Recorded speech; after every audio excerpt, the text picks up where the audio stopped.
It's great to see all of the faces. So it is, oh yeah, I hope you're all, I see some people sitting very comfortably.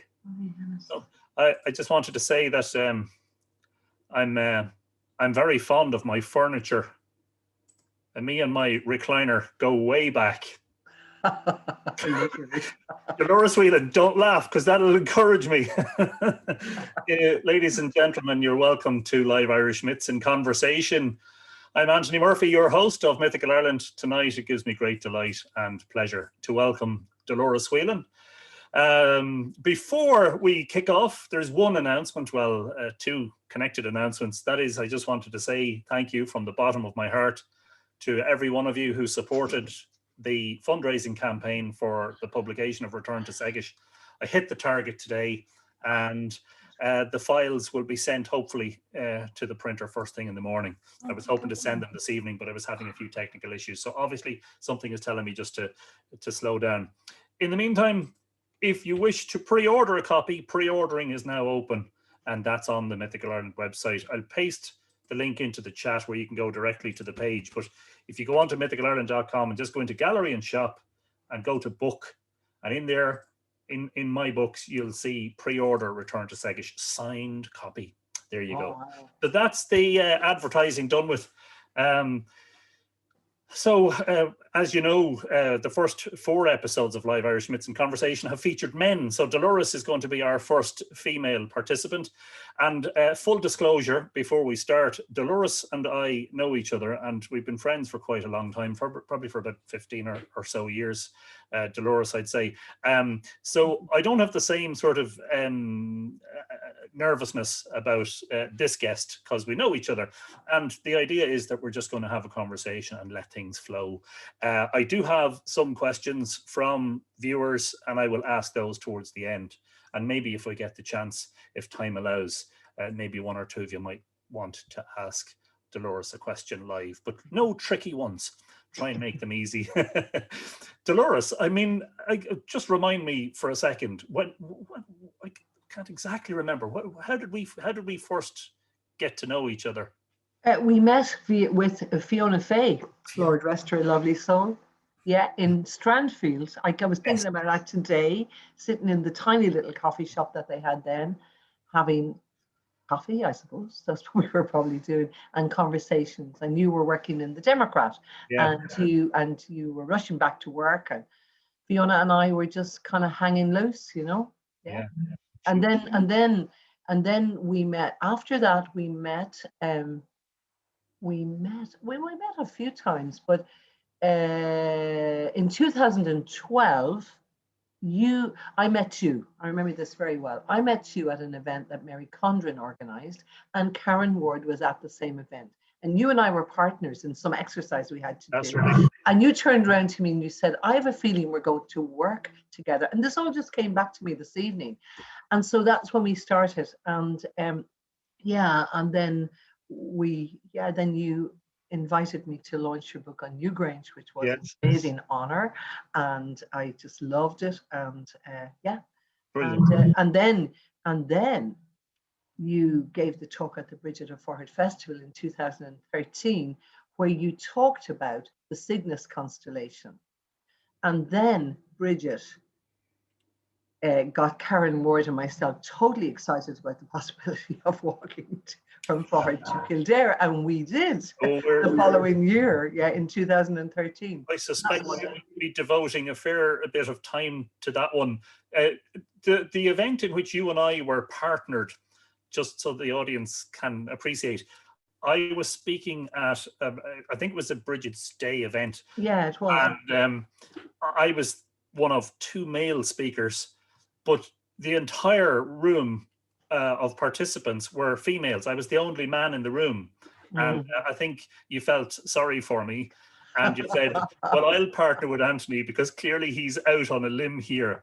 I had the choice of either going home or staying and participating. And I said, sure, look, I'll participate. Dolores, do us a favor and just tell us a little bit about, the early years. Where tell us about the beginning and your roots. Okay. Well, I'm from Cavan. I was born in Cootehill in County Cavan, and I went to boarding school in Navan, and then I went to college in Galway, studied biochemistry, and then I went to Trinity and studied biochemistry further, and then I came to Dundalk for a year, and that was an awful long time ago, but I had no intentions of ever staying in Dundalk. My friends in Dublin thought I had lost the plot by going to Dundalk in the mid-70s when it was known as El Paso. But I came to Dundalk, and actually it was a wonderful time. We were all very young, and we had great jobs, and we had plenty of money, and we had great fun. And after about 7 or 8 years, I began to get very restless, and I wanted to study psychology. I wanted to study educational psychology because I was I would call myself primarily an educator. That's really what I do. And I work with that old definition of education, which is educare, to draw out from within, not the kind of education that most of us received, which was to pour in from without, So knock it into you, yeah. Yeah, exactly. Yeah. So I went to, after a few years of not being able to do the courses I wanted to do, I went to Canada for a year, basically because I needed to change. I'd been 10 years teaching. I loved teaching, and I loved that the college was brand new, the DKIT, and so it was very exciting. And I went to Canada, and at the end of my year there, I met Matthew Fox, who was a Dominican priest at the time, and I didn't know anything about him, but he was going to speak about bringing together spirituality and politics, spirituality and science, spirituality and art. And those were all things I was interested in. So I went to the talk, and just to say, when you meet your destiny, you know it. I had to go and study with him. There was no choice. So I went to California later on that year and studied with him, and studied for 2 years there, gave up my job teaching biochemistry, and eventually came back to Ireland, and eventually came back to Ireland in 1985, and thought I'd fallen into hell, because I'd been living in California with all these wonderful people who knew what I was talking about, and I knew what they were talking about. And nobody in Dundalk seemed to know what I was talking about. And my friends were all having babies, and they weren't that interested in Hildegard of Bingen or Meister Eckhart or any of that kind of thing. And so it was a strange experience. But my big thing was that I knew that my heart and my mind were blown open by education. And I knew that if that could happen to me, then it could happen to anybody. And so in very tiny ways, I began to offer courses in my house. I had that was the only kind of physical resource I had, because I'd given up my job. I had no money, I had no car, but I had a house, and I took in lodgers and all the things you do to survive. And I had what? Was that in Dundalk? Yes, that was in Dundalk. Yeah, sorry.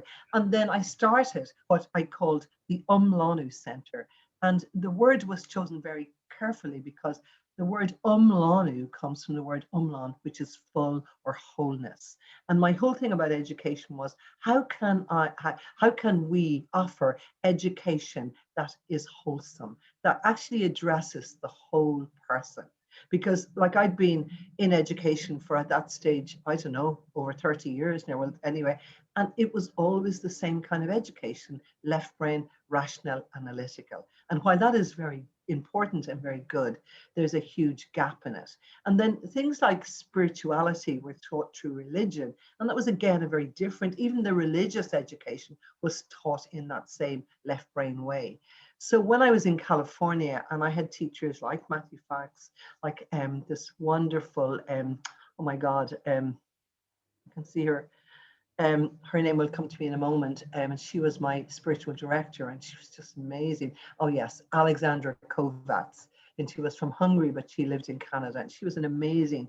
And she was the first person I studied any kind of feminism with. And her course was called Feminism Towards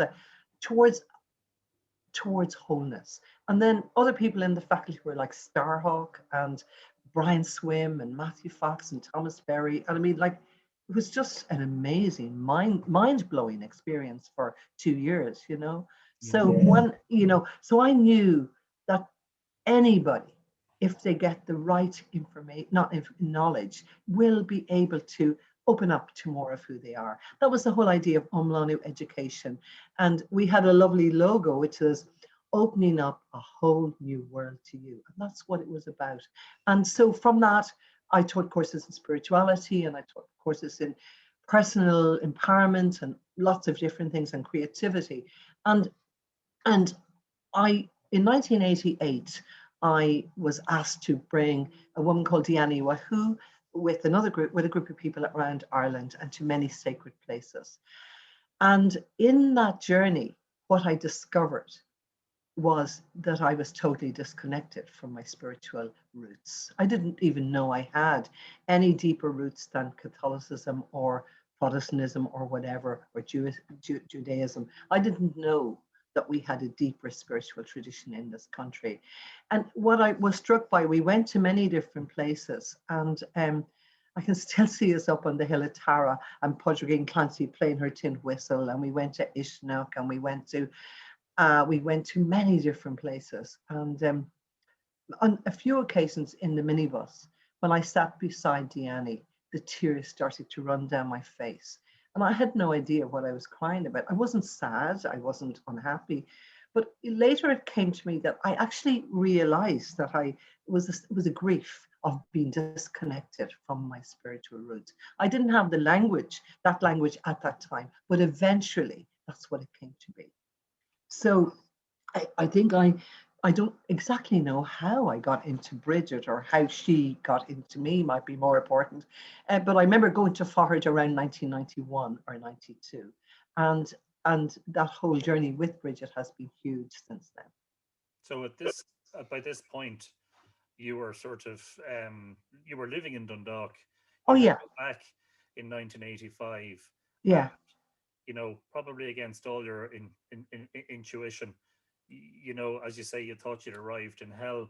There's something very interesting too about the idea of openness and the idea of education from within, because I think many people, I'm speaking for my generation, many people's experience of the education system in Ireland is that it sets you up for certain things. So if you want to be a lawyer, or you want to be an accountant, or you want to be a civil servant, X number of careers, and this is a generation ago, it's different now, but it set you up very well. But I didn't realize until years after I'd left school that, like yourself, I was awaiting this sort of calling, this finding of the bliss, as it were, as Joseph Campbell would say. Yes.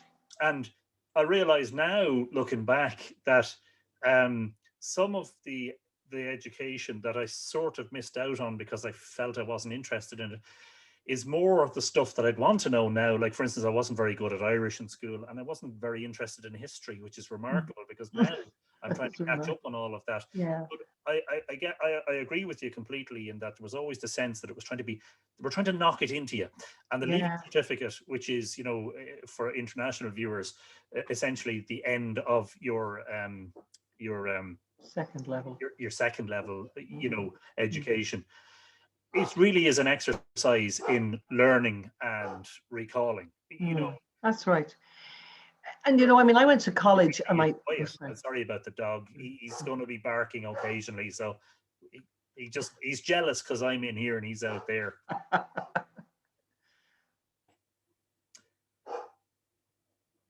So I think he's asking the questions now. Anyway, there wasn't really a question, Dolores. That was just a comment. So take us on a bit then. You're trying to sort of recall how you became interested in Bridget. It must have been a eureka moment where Bridget was concerned. Well, I don't think it was a eureka moment. I think it was a bit of a slow burner. I remember going a few times to Fahard, and every time I went there, I got soaking wet. That's what I remember. And I remember a festival we had, a very tiny one in 2004. And there were 4 of us, and organizing it. For some reason, I was the one allocated to go to Fahard with the new people. And it didn't rain, it deluged, we came back like drowned in rats, and into the hall. Interesting, the hall was called the Setanta Hall. Interesting correlation there. But no, I suppose, from my course with Alexandra Kovacs all those years before, about the whole idea of including the feminine. But it wasn't just the feminine as women, it was the feminine as a mode of education. the feminine as a mode of education is very different from the masculine. And it's that whole thing of exploration and sinking deep and all of those. It's kind of going in deep. It's working with maybe mythology, which, you know, if you look up any modern dictionary, you'll get a fairly discouraging definition of mythology. But mythology is just it is probably the most important thing we need at this time now. Because people kind of think, oh, well, we're much too sophisticated to be into mythology, but we're always living in a mythology, consciously or unconsciously. And the one we're living in now is an extraordinarily limited and dysfunctional mythology. Well, what a can of worms, and fantastic direction this conversation is taking already. I'm not sure whether it was Campbell or Young who said that mythology is more important than history. Yes, indeed. I think it was Campbell. I think, yeah. Given that, you know, history is written by the victor, mythology has a sort of eternal presence. I think it has a. I was able to ask Professor J.P. Mallory about this last week. You know, about whether he felt that mythology had a core of truth about it, and to be honest, I think there is only one answer to that question, because it absolutely does. Because of course, absolutely, there's a universal core truth in mythology that no history book can, I think, properly record. When do you think you realized the difference? Well, I think what I realized was that if you mythology records patterns, and it records on not so much patterns, but it records things. There's a feeling element in it. There's it's mythology may be true on many levels, but it's not necessarily true on all levels, because it's, the mythological mind is not the same. We had this conversation last night, Anthony, about the temporal and the eternal. And so the mythological mind will be true at the eternal or universal level. It may not be always true in a particular instant, but you know, history is very much, and it's his story about specific things that happened here and now.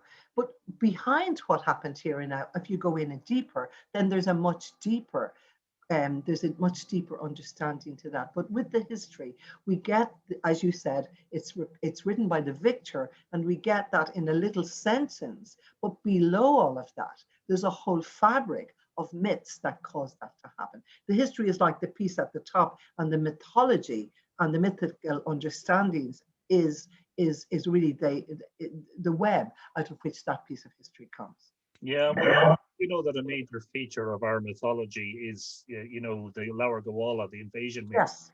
And the scholars, especially the historians and medieval scholars, the academics would say, look, you know, that has no bearing on what really happened. Yes, there were arrivals in prehistory. We know that people came after the Ice Age, or maybe they were already here. We know that there was an arrival at the Neolithic. We know there was a Bronze Age or Beaker horizon. We know that, you know, there was Celts. And, you know, the list goes on. Christianity came with Patrick. You could say that was an invasion, the Vikings and the Normans. But so there's no direct correlation between any of these invasions and what's described in the mythology. But yet, as I would always say, we are, as you said a moment ago yourself, we are continuing to live out mythology, whether we realize it or not. And thus, the story of Ireland from a historical point of view, his story, which is a very interesting point. The story of Ireland from a historical viewpoint is one of an island that has seen waves after waves of incursions and violations and arrivals. And as I said in the introduction to the Mythical Ireland book, you know, Dublin Airport is a wonderful sort of symbol for, you know, what it means to be Irish, because there's always people coming, there's always people going. It's an essential part of our story. Of course, because we're an island nation, there are arrivals and departures. But in a way, isn't it true that the myth of Laura Gawala is just being relived out again and again? Well, yeah, when you were talking about saying that, I was just thinking about the fact that it's not just that people come into and out of Ireland, but I was just thinking about the size of our diaspora is phenomenal given the size of our population living here. It's like, I don't know. I mean, it's hard to be what's the word, objective about it. But I don't know if other countries have the same activity with the diaspora as we do. Maybe they have, I don't know. But there is an extraordinary diaspora and an extraordinary connection and identification with something that is called being Irish. But what that means is probably different for many people and many, many different levels of being Irish. Yeah.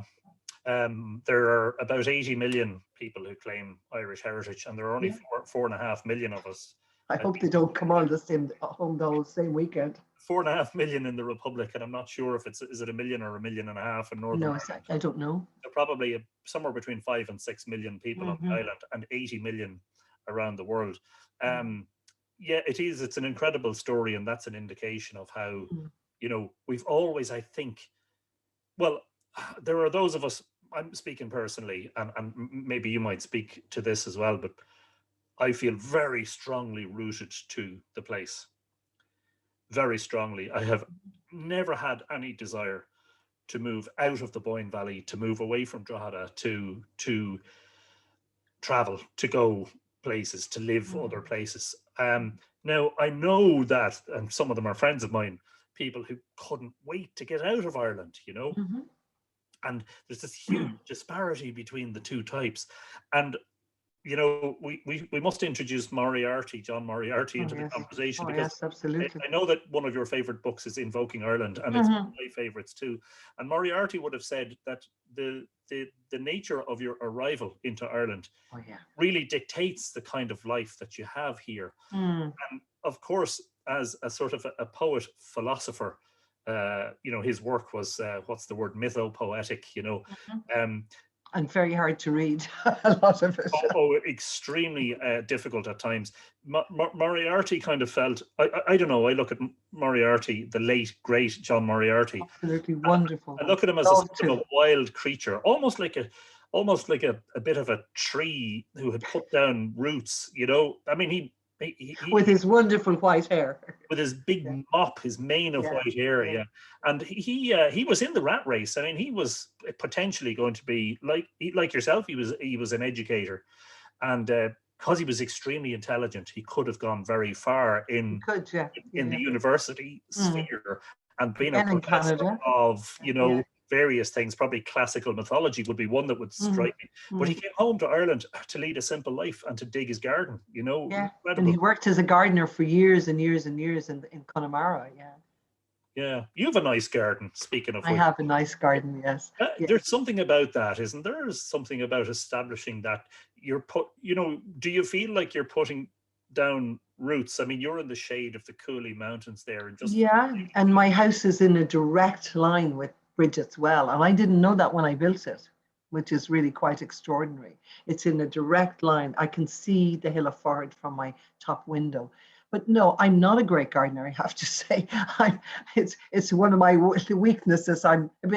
But I have a wonderful friend who works with me, and but the garden is in the shape of the Celtic year, and so there are 8 different beds that represent the 8 seasons. And I was just talking to my sister today, and we were looking at the 2 beds that are nearest the house. So it's the one from winter solstice to Imbolc, and the one from Imbolc to a spring equinox, and they are filled with crocuses and daffodils and snowdrops, and so they're very, very beautiful. Yeah. That's one of the things that struck me when I was attending various events at your house, was this wonderful garden representing the Celtic calendar, or the Celtic wheel of the year. Tell us a little bit about how you became interested in that. Where some of us now would be acutely aware of the division of 8, and I'm personally very aware of it, and this idea that there's roughly 6 weeks, a little bit more than 6 Yeah, weeks. sometimes 45 days, that kind of thing. Yeah. Well, I think that one of the things, I mean, I've worked with this, I realize now, for way over 20 years. And I find it really, really grounding, and I find it really, really supportive. And it looks at a flow of energy that, you know, it's like the calendar is like a flow of energy. And what I love about the calendar is that it begins at Samhain. And Samhain is, we're going into the darkness.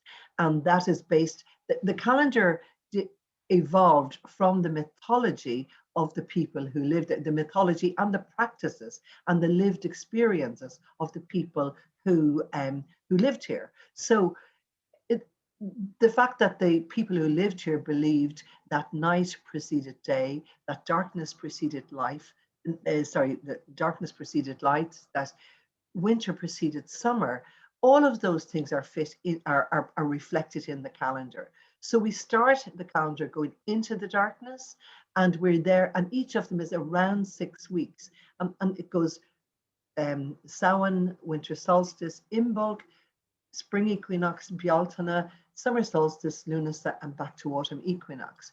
And each one of those periods have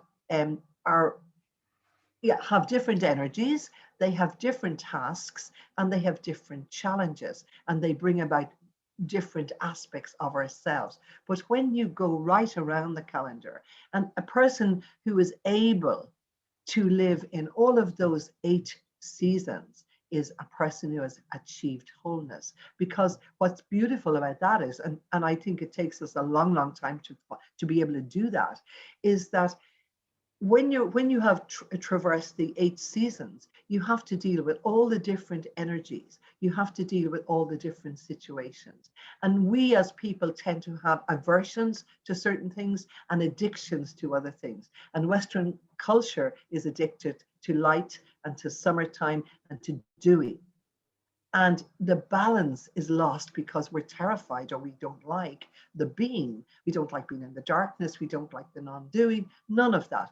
But it's interesting because one of the things that has been a result of our journey with COVID for the last year now is that we've had to spend more time in the being mode, even though it's not winter time, you know, because we weren't able to do as much as we normally would do. And I think that I know for myself that in many ways, even though I find the lockdown quite hard in different ways, I know that I am much more settled in myself. That's what I can say. There's not the same freneticness of rushing here and rushing there and going. So the calendar is like a map of your life, and it's really a wonderful guide.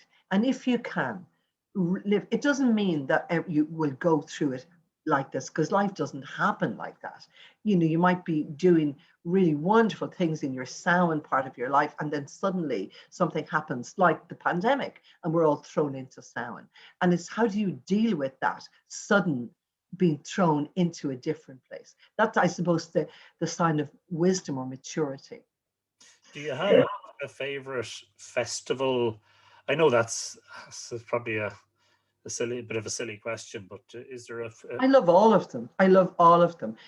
But you know, the one that's full of joy is Lunasa. I mean, and you've been at loads of the Lunasas. They're gorgeous. I mean, they're just, you know, they're just full of fun and celebration, and you know, and I love all of them. Bealtaine, I love Imbolc. I love Imbolc. And interestingly, that we had a most amazing Imbolc celebration last year as part of the Bridget Festival. And that was the last one we had until Lunasa. We managed to have a very small one. But yeah. So it'll come around. I mean, of course it will. Like the cycle of the year, these things come and go. This will pass, the darkness will be gone, and the light will come again, you know. Yeah. Myself and Finn were out today, and you know, it just really struck me the power of the day that was in it, that the sun was higher in the sky, it was warmer and milder, and you really got the sense that, you know, finally. But it kind of puts the sense into you too. I mean, just rewind a little bit and talk about Samhain, and that spell from Samhain to solstice and from solstice to Imbolc. in prehistory, how did people deal with that? Why is it that, why is it that Samhain is the beginning of the year when it's almost naturally an end of things, But you see, it's interesting because it is it is an end. And then what I love about Samhain is that so the previous year finishes, and there's 3 days between that finishing year and that new year beginning. And those 3 days are called time out of time. And in those 3 days of time out of time, I love the idea that there's a lot of chaos is actually brought into the community in a kind of a controlled way. And that allows things to stir up things so that when you start the next cycle, you're actually starting, if you think of it, it's more like a spiral. You're going on a different level. So you're in the same place, but you're not in the same place. So you're going around and you're going around and you've learned from the previous cycle. So by the time we get to 100, we've gone around that sun 100 times, and if we're still able to stand up, we're doing okay. Yeah. I mean, I would say that there was a time when I really despised the winter, And over the years, I don't know whether it's a thing about just age and maturity and growing up or whatever, but over the years, I kind of came to accept it. And I found when I came to accept it, I actually started to love it in a way. Yeah. Well, of course, as a photographer, the colors and the hues. Yeah. The advantage that you have if you want to capture sunrises, they're much later in the day. You don't have to get up at unmerciful hours of the night to capture sunrise. And the sun sets on winter solstice at 4 p.m. Yeah. It makes it so easy. But it's not just that, it's just the beauty of being at home with the winter. And I think you're right, because I think you said it back there, something about if you can get through Irish winter. Well, that's what Seamus Heaney said. If we winter well, we can summer anywhere. And I think there's a tremendous, there's a whole chapter in that, if we can winter well. And what that means is, if we can, here's what winter invites us to do, is to be, and to sink into surrender and acceptance. And that requires a huge amount of trust. It requires us to trust that this too will pass, but it won't only pass, we will be transformed in its passing. And also that death is a natural part of life. We live in a culture that is death phobic. And so again, we're having to deal with that quite a bit at the moment. What was that phrase? We're living in death phobic.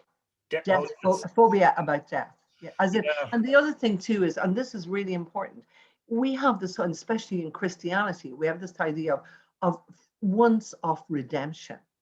But actually in the ancient tradition, there was life, death, and rebirth. So there were loads of opportunities for re-emerging and for being, for resurrection, It wasn't just once. It's in the mythology too. Well, it's yes, of course it is.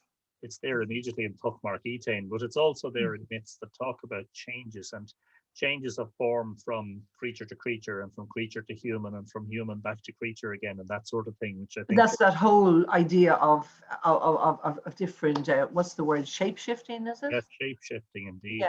Yeah. I think because of the latitude of Ireland and probably a lot of Northern Europe and the northern USA and Canada and parts of Siberia and northern Russia, we all feel that same thing. It's that I think we're much more, we pay such close attention to the movements of the sun and the moon because there's such a huge difference in the seasons. Of course. And because, as you say, they carry with them sort of different energies. I find, like you, I hope I find, actually, I wanted to confess something before I talk about Imbolc, because we're going to talk about February now and Bridget, but I find the period actually from winter solstice through into January extraordinarily productive. I find it's as if inspiration that was latent somewhere in me suddenly gushes forth. I mean, for instance, last year before COVID, in January, of 2020, I bought a typewriter in the first week of January, and by the end of the month, I had 30,000 words of a new book written. I just find that even though Typewriter. yeah, on a typewriter, I know, even though you're inclined to be semi-hibernating in the winter, Yeah. you're not out as much. You may socialize more in terms of group activities because I mean, there is the potential for people to go mad when you spend too much time cabin fever, within the four walls. But I just find after it's something about from solstice, the countdown. I find the countdown from Samhain to solstice to be, I find it depressive. That's a very difficult time. It's like you just know that Yeah. suddenly well, our clocks go back, of course. Mhm. At the end of October, and all of a sudden, where it was bright till 6 p.m., now it's bright till Yes. 5 p.m., Yeah. and the darkness encroaches, Mm. and you realize that you're going to lose another hour or 2 hours in the length of day before you get to solstice. But what's really interesting about that, Anthony, is that is the period, that's the hardest part, you're right, because that's the place where you have to surrender to darkness, to death, to inactivity in a way. And it's that, but it's really, really interesting is you cannot make the return journey 1 second before the winter solstice. You can't do it. It's not possible. And so I think that is something that's really important. And one of the things that I often talk about when I'm working with the Celtic calendar is that many people in our society, because we don't want to make that journey, will go from Samhain directly over to Imbolc. And if there's any tragedy or loss, people say, keep busy. Which is like about the worst advice you can give to anybody. But but it's that. But if you have the ability to sink into that place at that moment of the winter solstice, it's like it starts to rewind, and naturally we're starting to go up, and that's probably why you have that creative experience post winter solstice. Yeah, but it doesn't wait until spring. It's like No, it doesn't. No, it doesn't, because what happens at winter solstice is that we have crossed over, and so the light is beginning very, very gradually, and that new light that's born in Newgrange, or that new light that's born in the Christian Christmas, that new life is very fragile, and it must be minded, and it has to be kept in, if you like. But it is growing, and by the time we get to Imbolc, it's strong enough to be able to be brought out. But Imbolc is still it's a very fragile time, because it's still not robust enough to be out there. But it is that time of Imbolc is that time of transition between winter and spring, and it's a threshold time. And it's a time for stepping out, and it's a time for beginning to talk about your dreams. And again, in that time between Samhain and winter solstice, that's the dream time, when we go in to dream for the plans and the projects that we will do in the coming year. I get a distinct sense of that, actually. That's exactly the way I feel. If I was able to express it sort of poetically and philosophically, if I was to express it non-rationally, that's what I would say. It's like there's an incubation occurring. Yeah, absolutely. Yeah. And in a sense, a hibernation, it's a funny thing, that a lot of the mythology talks about Samhain as if Samhain is the anchor point of the winter and the year and the turning point. But it is. Well, why then is Newgrange not aligned on the rising sun at Samhain? No, because we have to go down further. But it is an anchor point. It is the beginning.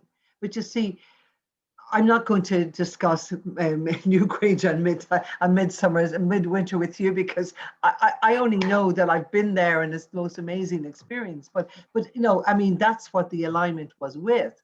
But that doesn't mean, and it's a hugely important, but it is the time when the sun is reborn, because at Samhain it's still sinking. And then at winter solstice, it begins that rebirth process. Yeah. Well, speak to me then about the significance of Bridget and Imbolc in particular. What are the aspects of Bridget that make her sort of ideally suited to being connected with this time of year? Well, that's a really good question, because Bridget as is the energy of the divine feminine within the mythological, spiritual, and cultural history of this country, and it has been so over many millennia in different formats. Bridget and the feminine, it's really important to understand, exists in at least three forms.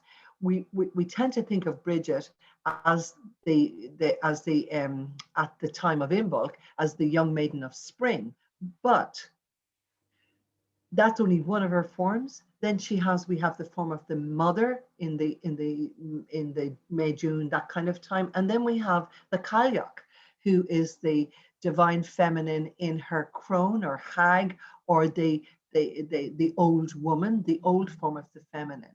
But all of those interplay together in order to create the energy of the feminine, because the feminine is present at the beginning of life, at the nurturing of life during life, the mothering, and at the end of life. So you have the Kalyak at Samhain, and you have Bridget, the young maiden of spring, blazing into the new, into bringing up about new life.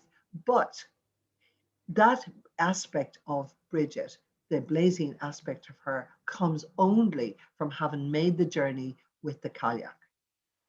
If you don't, if you don't go through from Samhain to Imbolc, you cannot have that energy of Bridget, the fiery one. Yeah. They're totally connected. Do you get a sense maybe that in the mythology there are stories, of course, about embracing the hag and kissing the hag? Oh yeah, they're And wonderful stories. those who are brave enough to do Yeah. so find that she's transformed into a beautiful woman. Yes. Is that a little bit like embracing the winter and then Yes. you Well, find it's funny. I wrote down that story of Niall and his Niall and his brothers going out. They were out hunting, and they are thirsty and they need some water. And the one of the younger brothers goes over to the well to get water. And again, the symbology is that the water is the source of life, and to go to the water or to the well to get the water, he meets the hag, and she said, "Yes, you can have water, but you must first kiss me." And he goes, "Oh my God," and he runs away. And that's understandable. So then another brother goes, and the same thing happens. And then Niall goes, and Niall embraces her and kisses her, and when he opens his eyes, she has transformed into a young, beautiful woman. And she says to him, "You and your seed will rule this country." Now, it's important to unpack that story, because what that's about is, and it's very, very crucial story at the moment, because our our Western culture has been dominated by the masculine energy and by what I call the can-do masculine energy of summertime.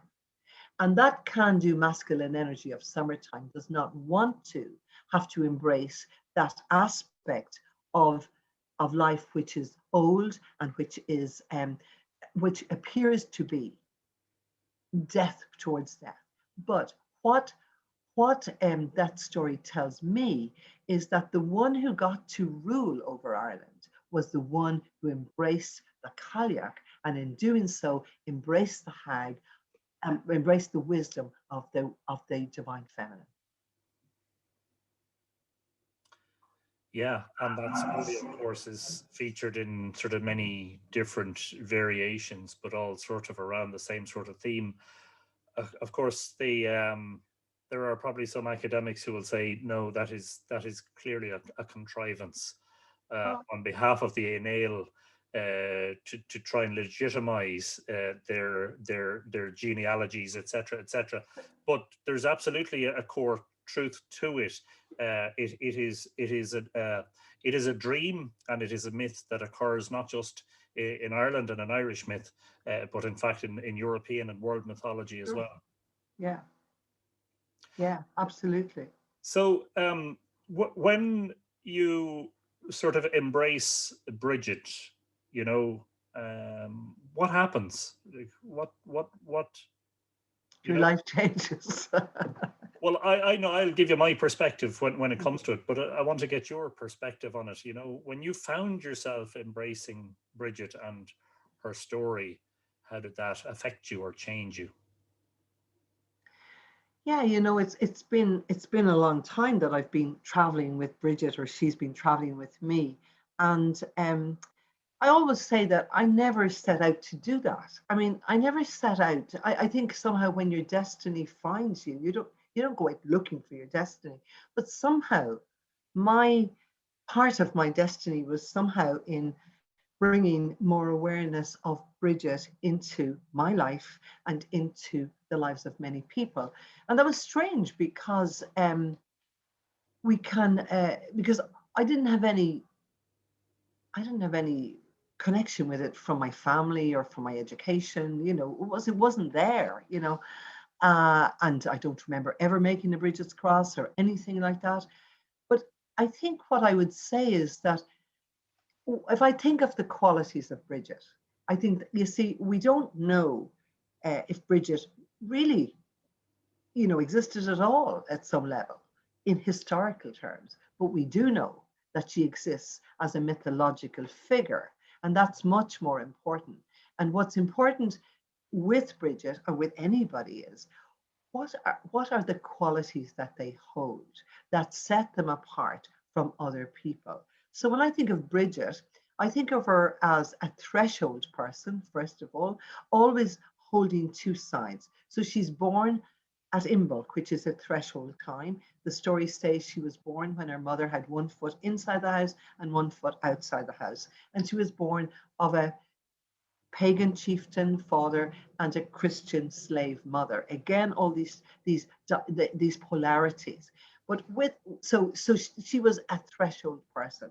Her job, if you like, was very much to hold two different polarities and be able to hold that space in the middle, which is the space of possibilities. But that's one really big piece about her. She was the qualities that I see in her and that I would like to emulate was she was very aligned with her destiny. She knew at a very young age that she had a particular role to play, and she followed that path with tremendous diligence. And she even went against her father. She didn't want to marry this local prince because, not that there was anything wrong with him, but it wasn't her destiny. And she was courageous enough, and she was so attuned to her inner knowing that she said, no, I'm not going to do that. And she had the courage to do that. And the word courage comes from a French word which means courage large, which means big hearted. So she was big hearted. She was generous. She was unbelievably generous. And one of the things that my great teacher, Sean O'Din, on Tahir Sean O'Din, who's passed over a few years now, but Sean said that her capacity for trust and for generosity came from her understanding that all our needs come. She saw the two worlds, this world and the other world. And she saw that this world is always supplied from the other world. Therefore, you don't have to be worried about anything. So if we, and this is maybe I'm not saying that very well, but what I'm saying is she understood that there was more than the physical world. In our society, we tend to think everything has to happen on the physical world, but actually, that's not how it is. We live in there's the physical world, there's the imaginal world, the spirit world, and all of those create who we are and the world that we live in. But she was connected with all of those, and she was able to draw from that deep, deep wellspring. She was as generous, she was compassionate, I love that she was a wonderful manifester. And that's very, popular parlance nowadays. But she was doing it. And what that meant was that she was able to ask for what she needed. And then she was able to create, through her alignment, heaven to earth, through her courage and her faith, she was able to to bring that into being.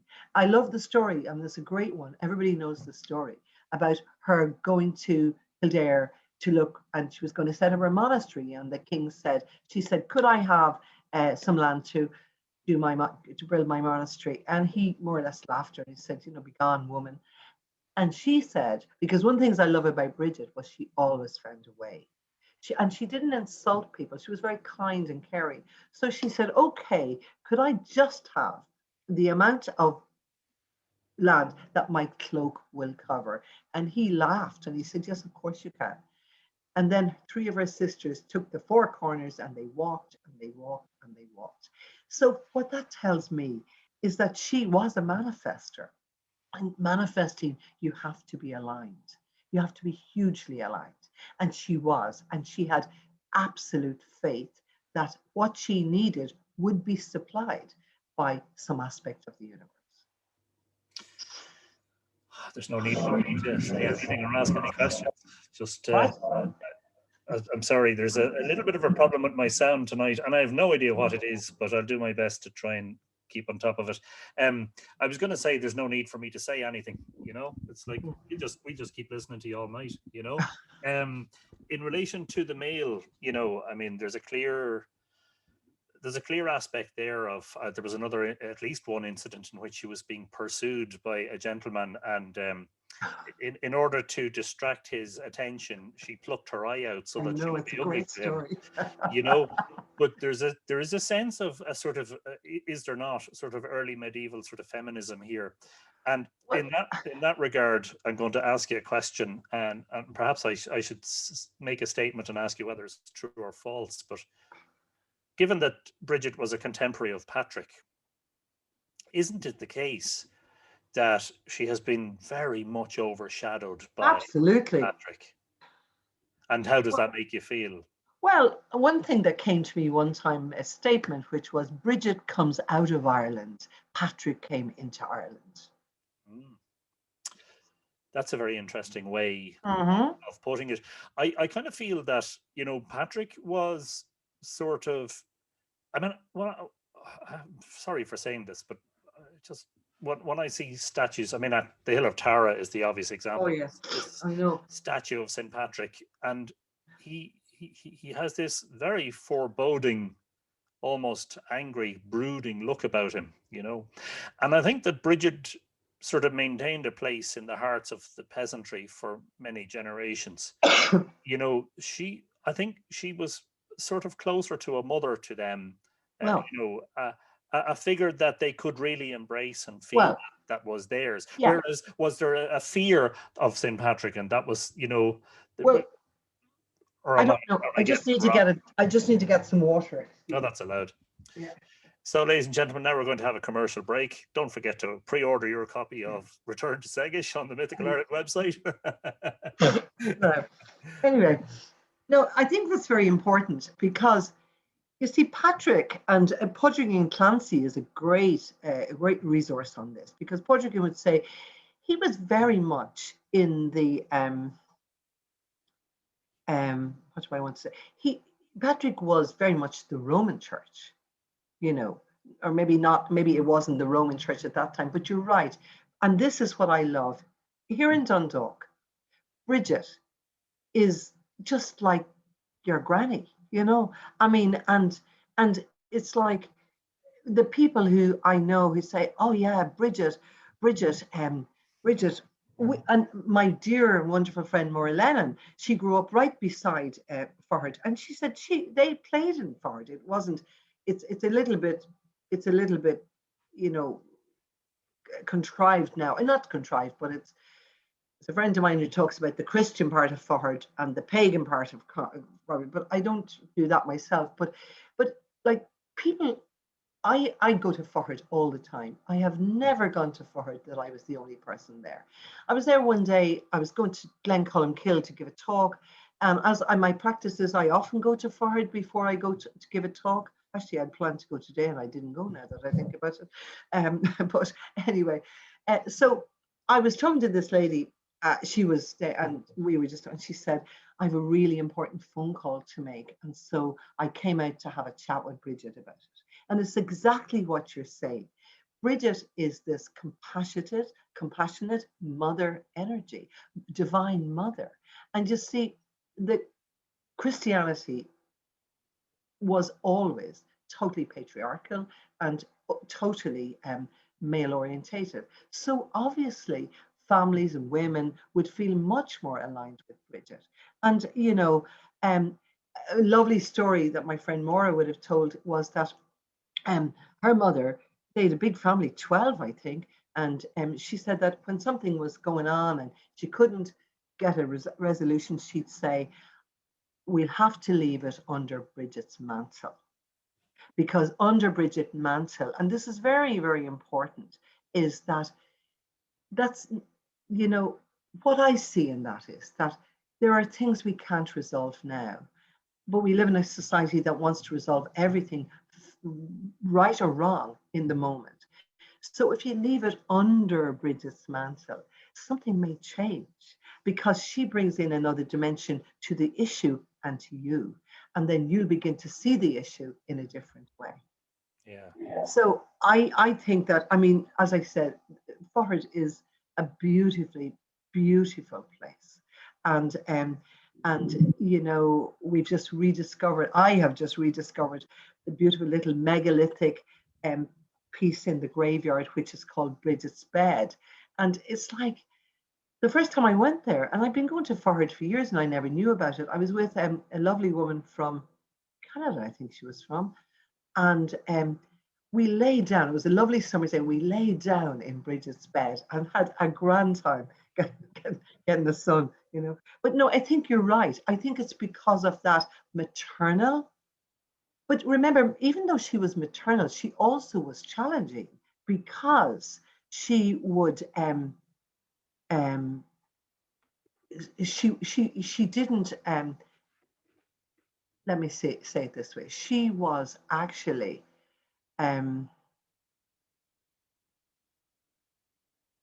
she was different at different times. She was strict, not strict, but she was very clear about her boundaries. And the thing about it is, if somebody was acting out of alignment, she would be very quick to say that, but she did it always in a compassionate way.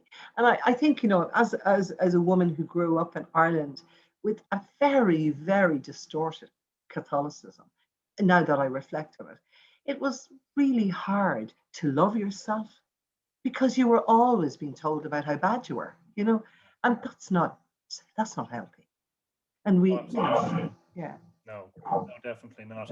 What do you think, Dolores, about recently efforts in the past few years are being made to establish Bridget's Day as a national holiday? Do you think absolutely, absolutely? And can I just say that I gave a talk at the festival in Kildare in 2003, I think it was, or 2004, I think it was. And I laughed because in the middle of the talk, I turned around and I said to Mary Minahan, Mary, if I ever become president of Ireland, I will immediately initiate Bridget's Day as a public holiday. And I forgot all about it. But now I was just happened to listen to that CD for some reason or other and was laughing about it. I was way ahead of it there, you know, but absolutely. I think, you know, it's like, you know, it's like we need the balance of the feminine. And I think her story is doing wonderful work. And there are many, many things. And it's not about displacing men. It's about finding balance. And that only course I ever really studied in feminism was called Feminism Towards a Concept of Wholeness. And in the Celtic calendar, there's a beautiful balance of the masculine and feminine energy. And so we have the three forms of the feminine and we have two forms of masculine energy. And they move and dance together to create wholeness, you know? So it's, yeah, that's what we have to understand. Yeah. It's not about men versus women, but the balance is totally is good. And it's interesting. What's so challenging is that all of our systems and our are set up in such a way as to actually preference the masculine way of doing things. I mean, I remember that when I was working in college, you know, everything was in a very rigid way, you know. And I think that the feminine way, in balance with the masculine way, is a healthier way. Yeah, absolutely. That makes sense. I'm going to ask a couple of questions from the viewers. Shannon Winokur. Now, I know Shannon. Shannon is in Baltimore, in Maryland. Oh. And interestingly, there's a part of Baltimore called Dundalk. I know that. I was in it. There you go. Years ago.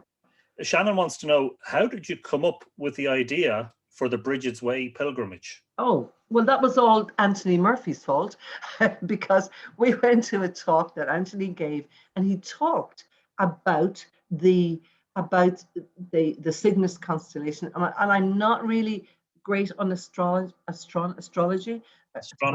Astronomy, sorry, not great at astrology either. But anyway, so the idea that, you can help me out here, that was it the head that was at forward? No, the tail of the swan, Anthony. Oh, it would be the tail, yeah, rising. Yeah, the tail. Okay, Yeah. so the tail in the Cygnus constellation, the stars, one of the stars rose over Fahard Well at Imbolc, and then another of the stars in it was in the Curragh Kildare, isn't that right? Well, it's more to do with the fact that there's a very precise alignment of ancient sites, including Yes, well, that's what, yeah, the Mound of the Hostages at Tara, the Mound at yeah. No, I was going to say, yeah. So yeah, and you know that if you're looking from the Curragh, from Kildare towards Fahart, yeah, towards the birthplace, you're looking at the rising place of Cygnus. Yeah. Yes. Okay. So Anthony gave this wonderful talk, and Karen Ward and myself, in a moment of divine madness and inspiration, thought it would be a great idea to walk the pilgrimage. And it was a great idea, and we did it. And it was an absolutely amazing experience to walk through the land, and to walk through the land in pilgrimage.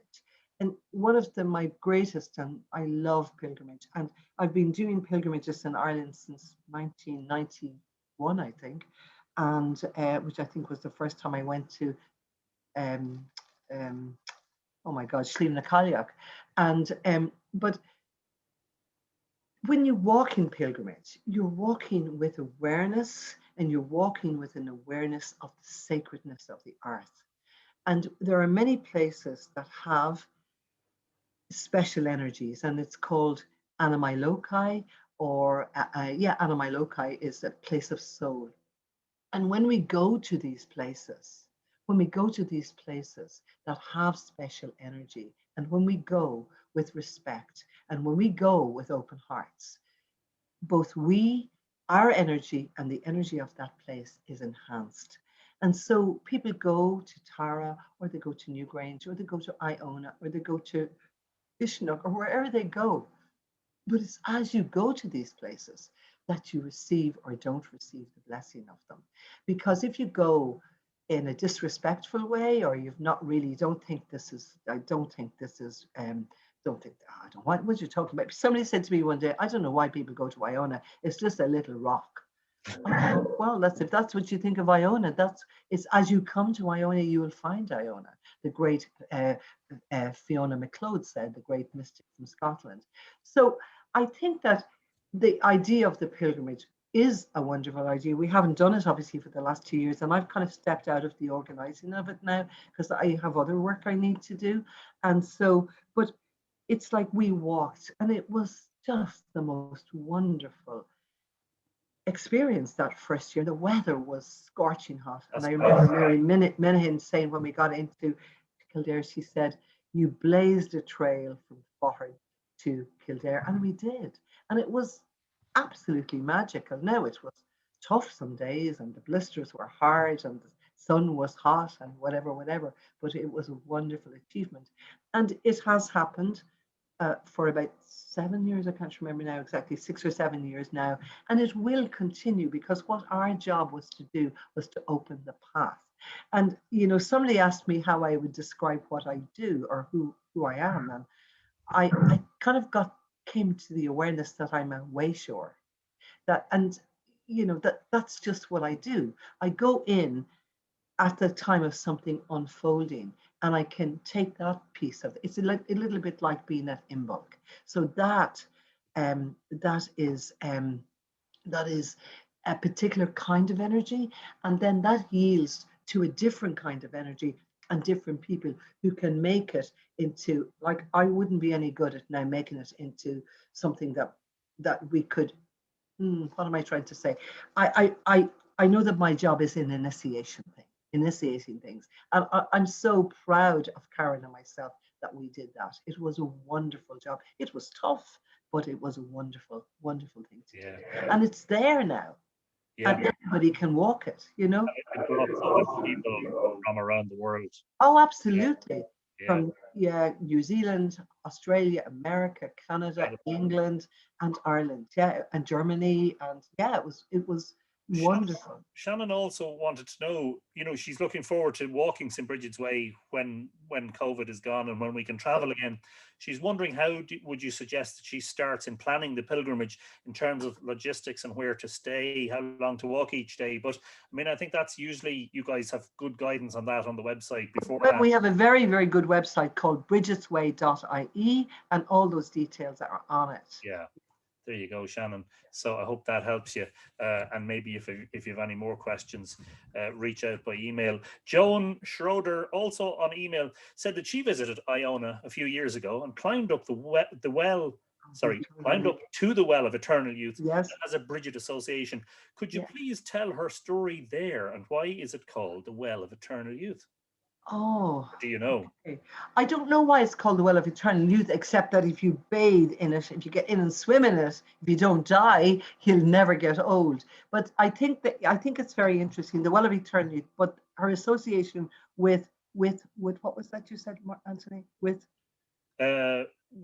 The Well of Eternal Youth has the Bridget Association. Yeah. Well, with Bridget in Iona, the beautiful association is that Bridget was spirited over to Bethlehem to assist at the birth of Christ. That's one of the real stories of Iona, and it was Bridget who was, because she's called Bride in Scotland, but Bridget, one of her jobs was to go. She was spirited over to Bethlehem to assist at the birth. The Well of Eternal Youth, I know I've been there several times and I love it, but I don't know if there's a connection with Bridget there, except to say that in a way it's to go back to that thing of having the journey and the return and the constant cycle and the constant spiral of life. Now, I don't know if that's what it's a connection, but it might be. But many wells, and particularly those associated with Bridget, had healing powers or were believed to have healing attributes, weren't they?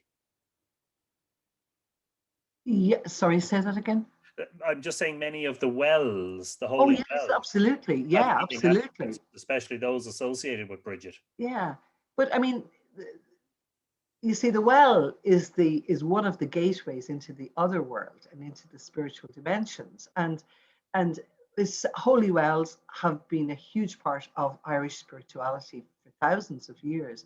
And very often there's a hawthorn tree beside them, which is very beautiful, because the hawthorn tree is one of the trees that bring us into the other world. And the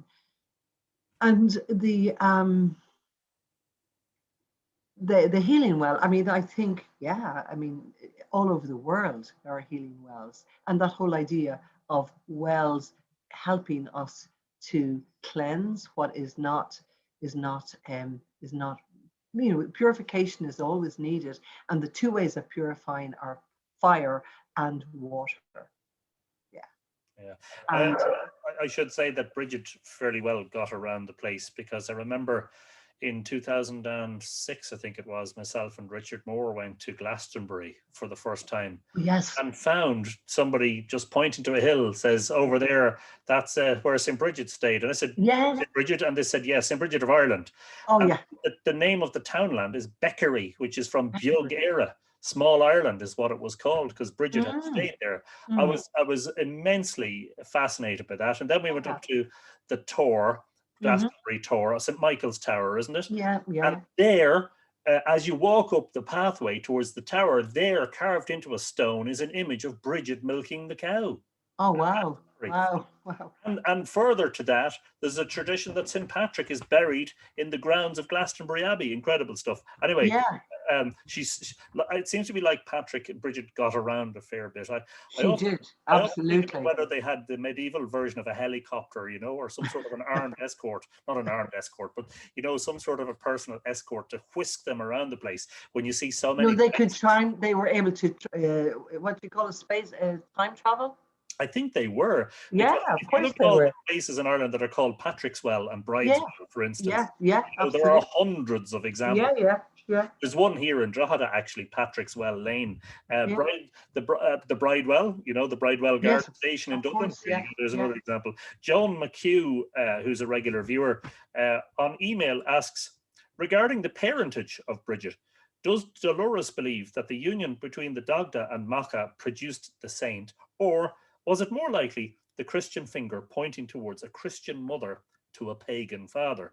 Obviously, a real person named Bridget did exist. However, are they the same, or is it just convenient for the religious machines to adopt Bridget to help weave their lava-like doctrine? A very good question.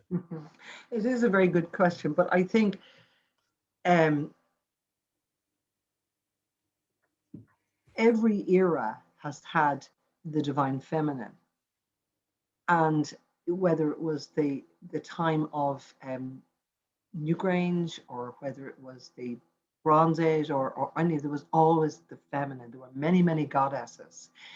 Bridget was seen as one of the kind of the kind of what's the word I'm looking for? A goddess. It was almost like she was she was like,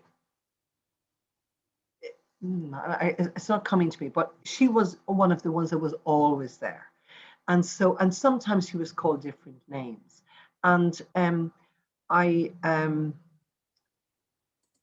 think that, to answer Joan's question, I think that it was more that Bridget was so ingrained within the culture of this country that there was absolutely no possibility of moving her out of the way.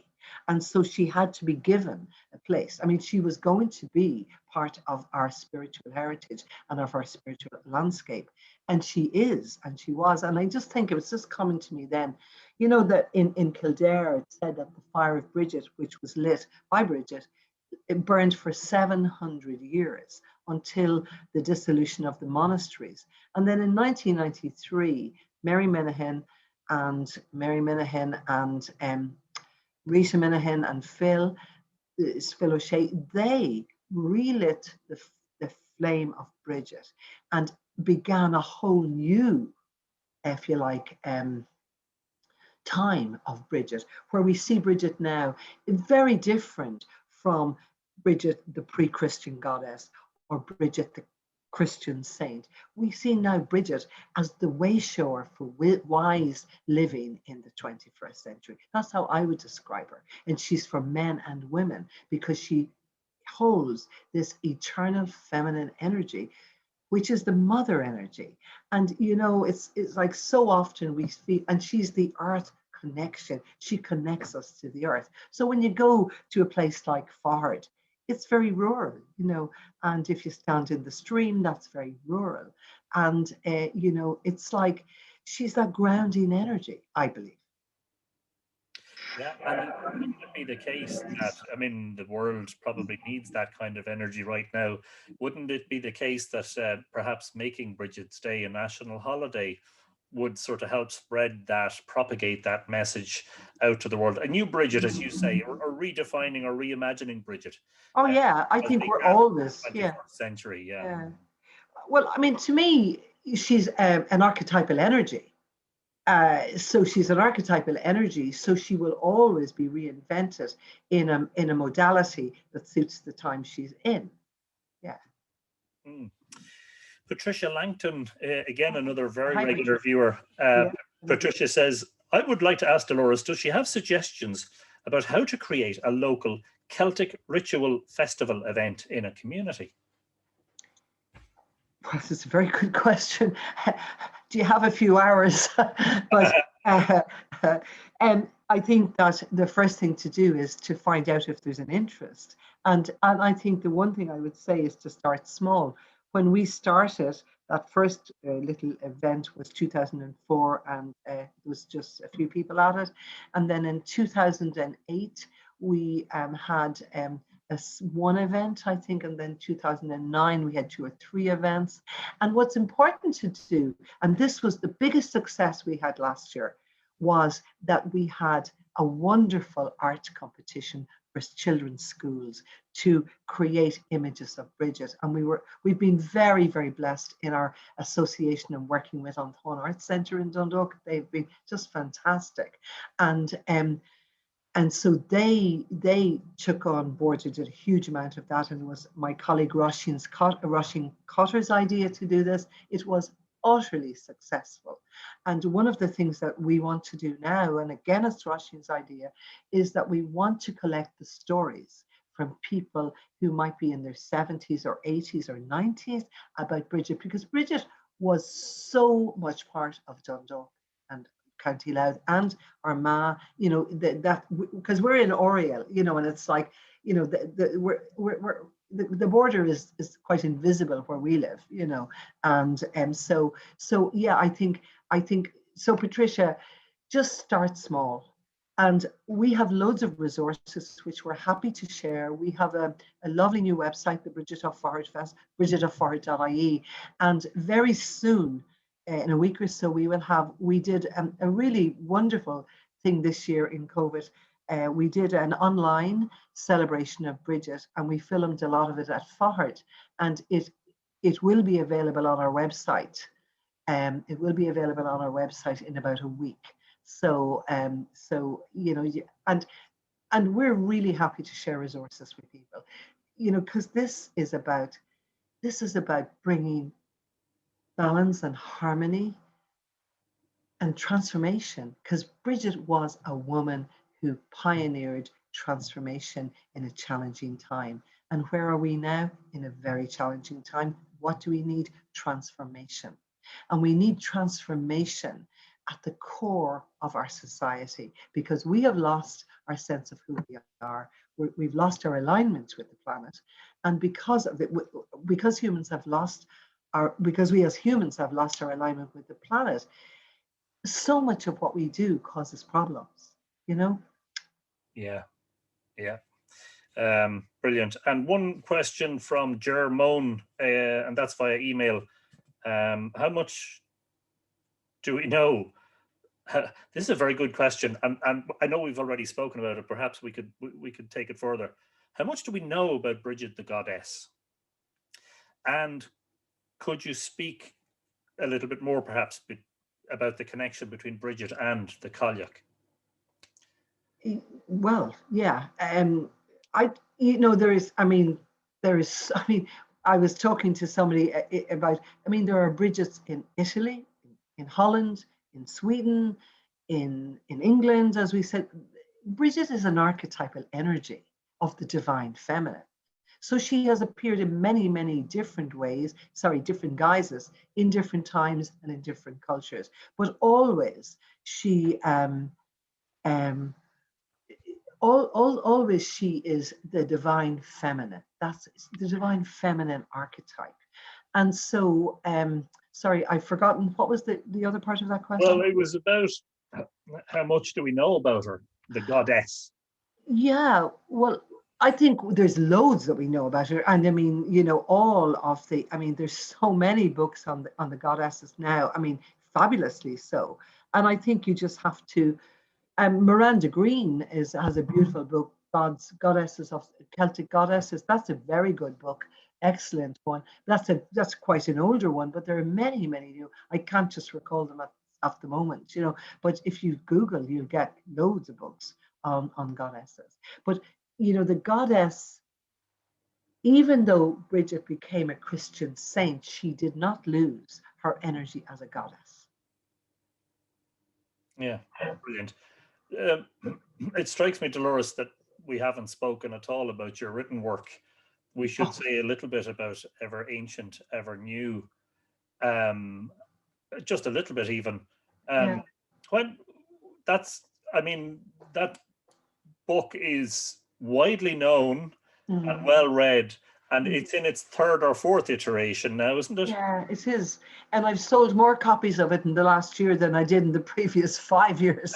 So it's just amazing. And I think it's because one of the reasons I think is because, well, I've been on a few webinars, but also is because people are beginning to ask the kind of questions that I might have asked in 1988. What is the origin? What is my spiritual lineage? Because we didn't know we had one. Ever Ancient, Ever New is a book which I wrote in actually 2006, and then I rewrote it in 2000. It came out 10 years ago, around now, the second edition, which is quite different from the first one, and it has a CD in it with meditations and everything. But what I think about it, is that it's a very good beginning book because it's well researched and it's easy to read. And I don't know.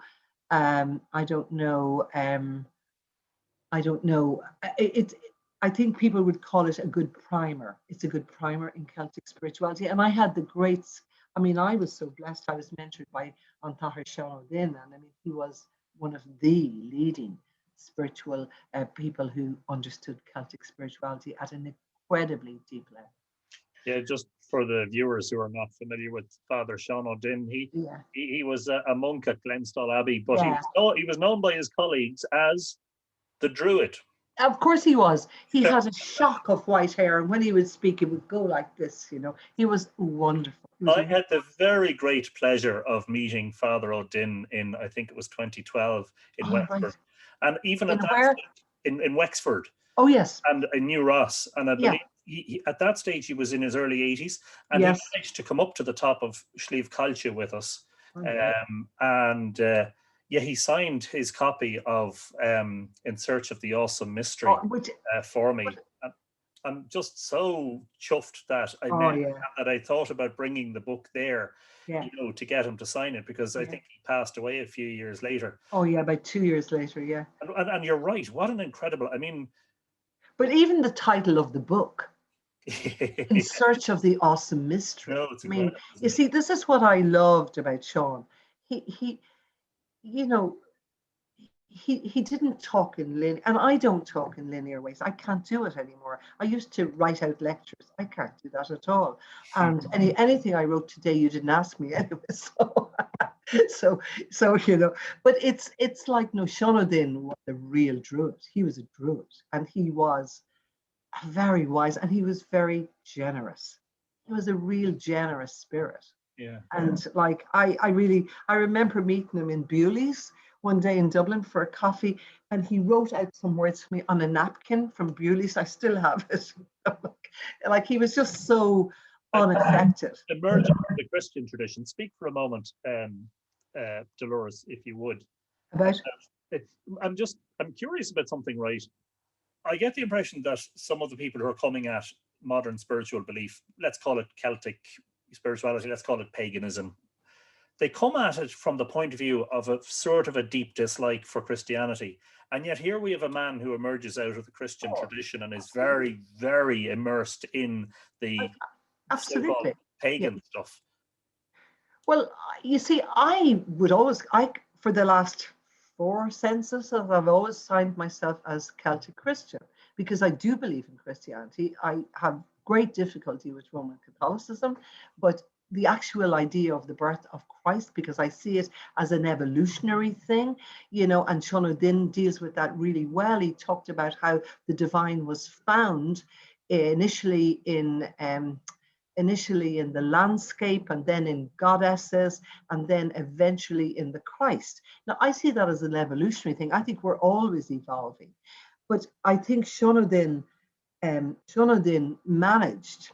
And he told me the last time I met him, I went to see him in Glenstullen. He was very ill, but he came down to the parlour to see me, and he said he had a very strong West Limerick accent, and he said to me, "You know," he said, "Dolores, I got away with murder because I wrote in Middle English, in Middle Irish, and they couldn't read it, the censors." So I love that he saw a way around, and it's like another great teacher of mine and great friend and great Bridget man was Father Tom Hamill, who was just died last year in March, and he was so much part of our Bridget festivals, and he used to say, "Bridget will keep us right around here." That was his, but he was really wonderful. But again, like Father Sean, he because, and this is the thing, they had big minds and they had big, expansive consciousness, and because of that, they were able to hold, like Bridget, two sides without having to reject one.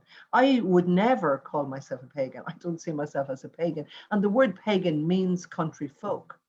But that's not how I would define myself. So I would say that I'm a teacher within the Celtic spiritual tradition. I'm a practicer within the Celtic spiritual tradition as it constantly evolves. Yeah, it always struck me since I got to know you that you were a person who had embraced, the pre-Christian stuff and what came with Christianity. Well, some of it, not all of it. Oh no, I know, but you weren't typical of the sort of proponent of Celtic spirituality who was speaking ill of the church, Yeah, because well, it's a very difficult thing. But what people don't remember is, or they seem to forget, is you can't equate the 20th century church with all its faults and failings and all its scandals yeah, no, with not the at all. early medieval church, the fledgling Celtic church in Ireland. Oh, well, the Things are very, Celtic very church, different. yeah.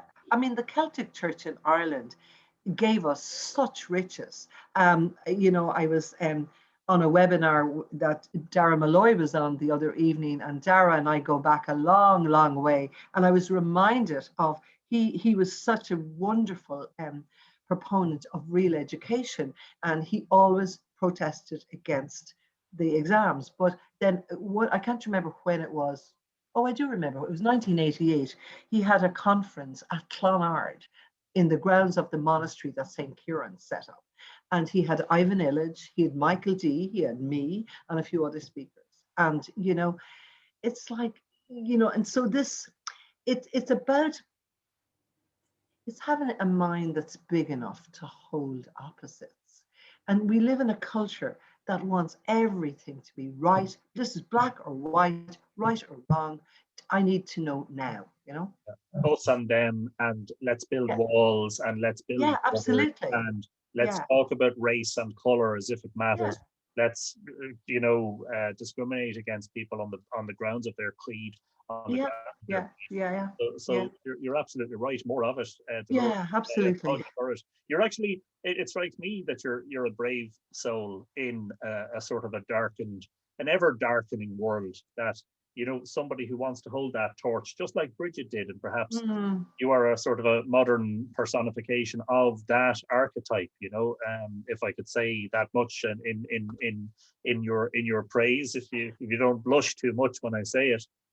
Thank you. But it's been, for me, it's been interesting because I was sort of completely oblivious to Bridget, and she entered my story in a very significant way because she didn't just tap me on the shoulder, she gave me a good slap across the face to wake me up to the fact that she was going to be important in the story.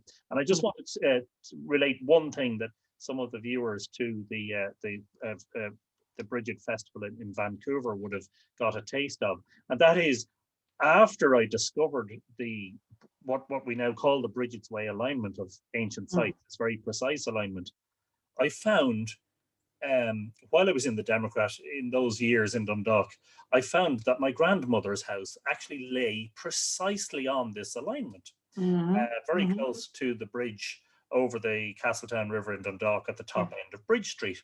And probably won't surprise you to find out, I'm not talking to you, Dolores, of course, because you know this, but it probably won't surprise the rest of you to find out that my granny's name was Bridget. And another thing that was really bizarre, let's talk about this just for a moment before we finish. I'm going to invite questions, a few questions from the viewers. So if there's anybody there who there's a hands up icon, I think you can put your hand up to ask a question. So I think it was it after the first pilgrimage, we found out something that was really very interesting, a synchronicity, if you will. My grandmother worked in her father's cobbler's business. Yes. And if you were embarking on a pilgrimage, you were going to wear down your shoes. And near the northern end of it was this cobbler shop. And then didn't Karen Ward and yourself also find links in your families to cobblers? Yes. Yeah. Well, my father and my whole family have been in the shoe business for 70, 80 years. So that was one. And Karen's, somebody in Karen's family was also in the shoe business. And I'm trying to remember what the, sorry. I can't remember myself, but I know that it was so amazing. The three of us had this shoe business going on. Yeah. I think it was Karen's grandmother as well. And it was in Kildare. Karen's grandparents or family are from Kildare, because she has very strong connections with Kildare, and the other part is from Derry. I remember her father's people are from Derry, but definitely, yeah. If you were going to embark on long walking journeys, you were going to wear down shoe leather, and you were going to require. And one thing else I should mention, because we haven't mentioned it tonight, and that is you found research by a historian in Dundalk, Harold O'Sullivan. Yes, absolutely. What did that tell us, Dolores? Well, that was another amazing thing in the summer of 2012. A lady called Sally Cox, whose wonderful land we walked through on the pilgrimage, she phoned me to ask me to talk at something she was organized, and she left a message on my phone, and she said, it's really important that you speak there, because did you know that there's the path that Bridget went from Fahard to Kildare goes through my land.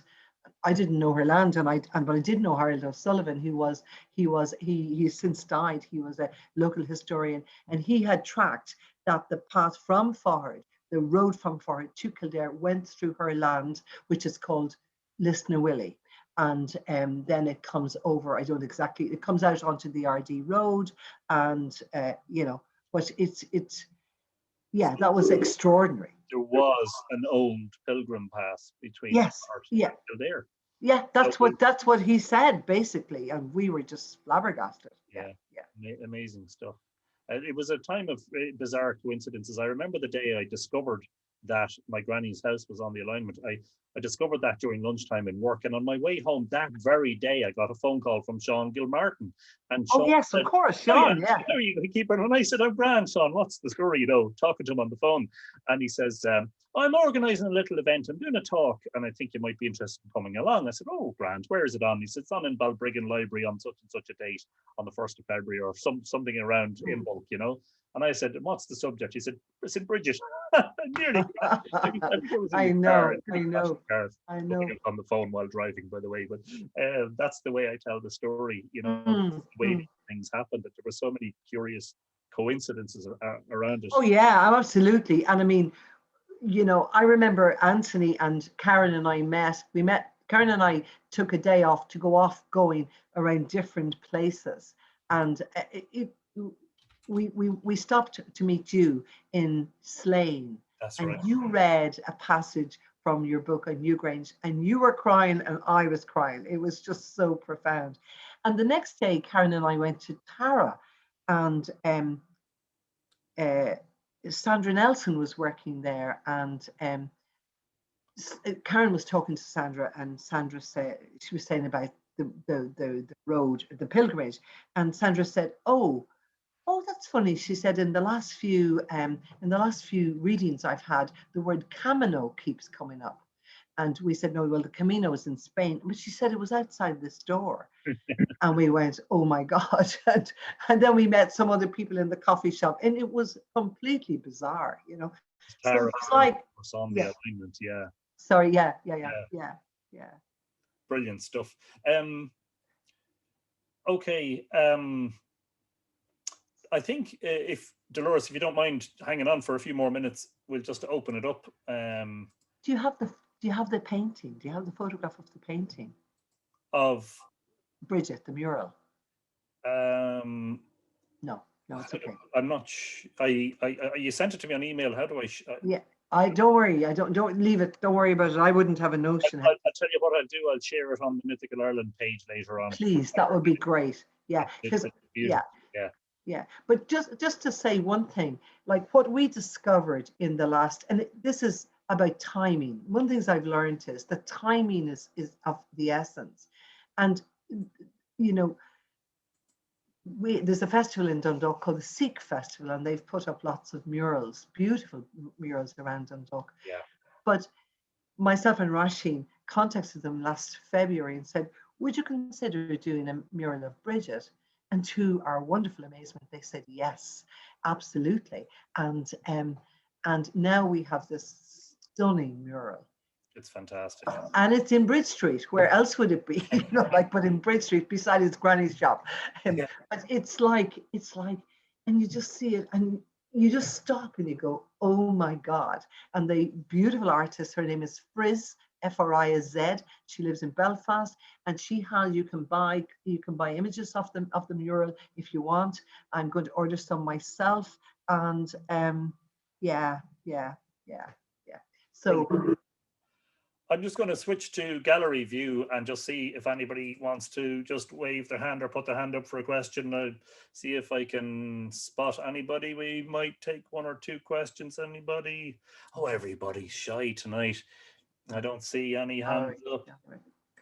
Am I missing anybody? Okay. Sorry, my camera is actually partly blocking my screen as well, which doesn't help. Tom King has a question. Tom King. Is Mariana Dunn? Have you got your hand up there? No? No, that wasn't. Okay, I apologize. Where is Ongawa? On Gobon Sayre. How are you, Tom? Good evening, Anthony. Good evening, Dolores. Good evening, everybody. Most enjoyable talk. Thoroughly enjoyed it. I've got a question for Dolores. If she could talk a little bit about Bridget and the creatives, the Smith in particular. It's always noted in any conversation where she associated with fire and the Smith. Yes. Is there any particular story where she was associated with the making of it? Was it swords or was it jewelry, or what specific association with the Smith? Yeah, well, first of all, the Smith is actually, she's hugely associated with the Smith and with transformation of metal into whatever Smiths make. But she's also, and Mary Condren talked about this, and I see it as a very important piece, is that she is also associated with the transformation of souls, and that the kind of smithcraft that she's weaving at the moment is more to do with that than with the creating of weapons, not weapons or utensils. I mean, one of the big stories of Bridget is that she turned back the streams of war, and that she created plows out of swords, plowshares, it's now it's called, out of swords, and that is a hugely important one. But she is the goddess of creativity too, because of the creative fire, the fire in the belly, and that, Bridget of, and there's a lovely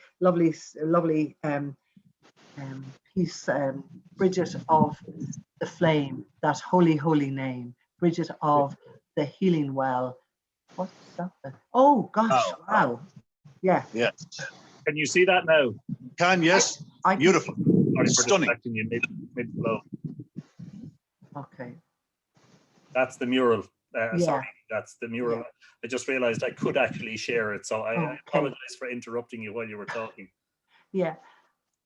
Okay. So anyway, the transformation, she was definitely the one who turned back the streams of war. And I think, sorry, I was talking about the creativity. Because of her fiery energy, it's said that she was able to always create, and she was patron of poetry and of all kinds of arts, because she was a creative spirit who constantly regenerated what, you know, she was constantly regenerating things, creating newness. Yeah. Fabulous. So inspiring. Thank you so much, Dolores. Most enjoyable. Thanks, Tom. You're welcome. Take it easy. And is there one more? Anyone else want to ask Dolores? They're all. Yes, Germone. Hello, Ger. Hi, Ger. Go ahead and unmute there, Ger, and ask your question. Dolores, you'd already talked about Goddess and Kalyak, and you made some great connections there. I just wondered on the poetry front, is there any specific kind of practices or wisdom? I know you're right, that's part of her association with creativity, but is there anything more specific that she might have, there might be stories about her in terms of poetry and writing? I don't know is the answer. And but I do know that the poet, as you know, Ger, was a really important member of the Celtic society, because the poet wasn't just writing poetry. The poet was also, I suppose, setting out, what would I want to say? Setting out parameters for how we live. The word isn't coming to me, but do you know what I'm saying? It wasn't just about writing poems, although that was very important. The poems also were part of the teaching of the culture. Yeah. Yeah. There's very little, it should be said, there's very little written mythology about Bridget from which we can derive a sort of substantial narrative about her. And that's one of the difficulties. In fact, what you see in the life of the saint Cogitosus and Vita Bridget, you know, the two lives, you see a whole swathe of miracles that remind you of you know, literature that could be described as mythology. So the life of the saint appears to be entirely mythological, leading some scholars to suggest that if you want to get a closer look at the pagan pre-Christian Bridget, you need to read the lives of the saint. Absolutely. Anyway, I didn't mean to. I just actually, Proncius Macanna says, paradoxically, it is in the person of her Christian namesake, Saint Bridget, that the pagan goddess survives best.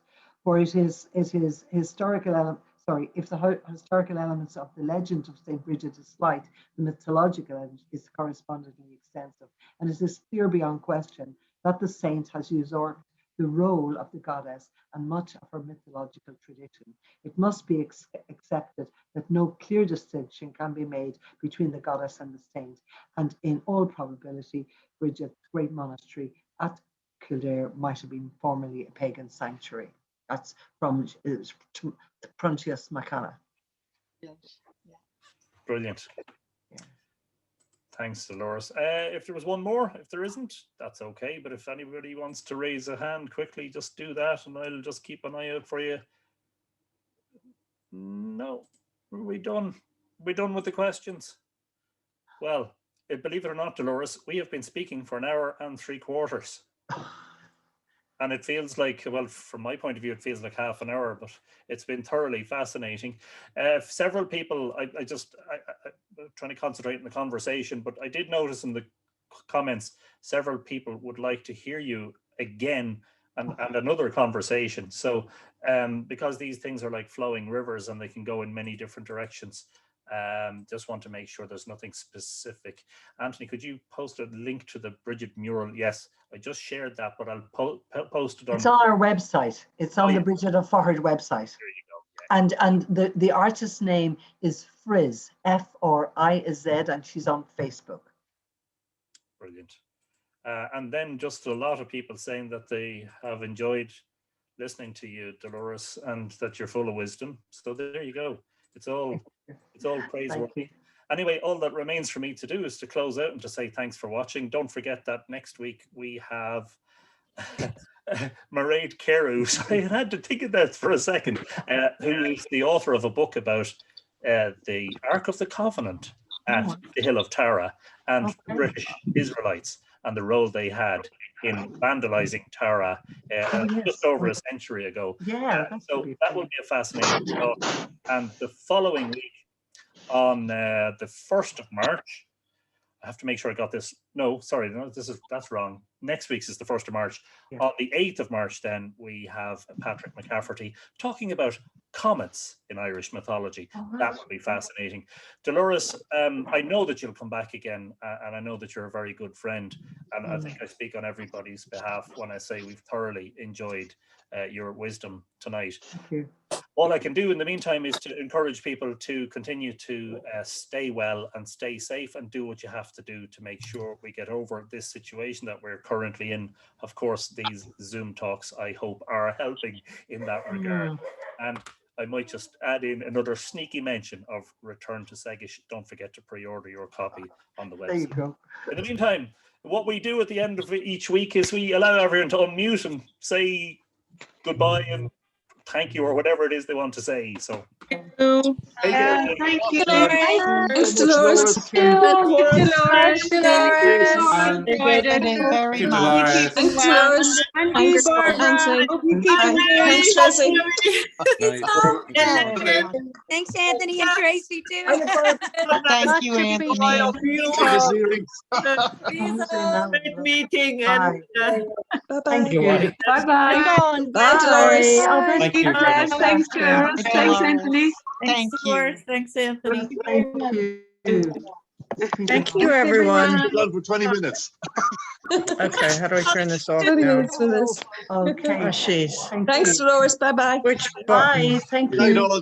Take care. Thank you. Hi, Patricia. Hi, Patricia. Dolores. Hey, much, everybody. Thank How do I you. turn this off? Bye. I'm just getting out of this. Oh, shit. I don't want to be on Zoom now. Bye-bye. Did I get out? Thanks, Dolores and Please let Anthony. me- Good night. Oh, Thank you. Was Get out of here. evening. Hi, Elaine. You're Oh, no. Hi, Barbara. Great joy for me. Ay, ay, ay. Hi, Elaine. How are you? Hi, Tracy. Good to see you. I'm trying to turn this off.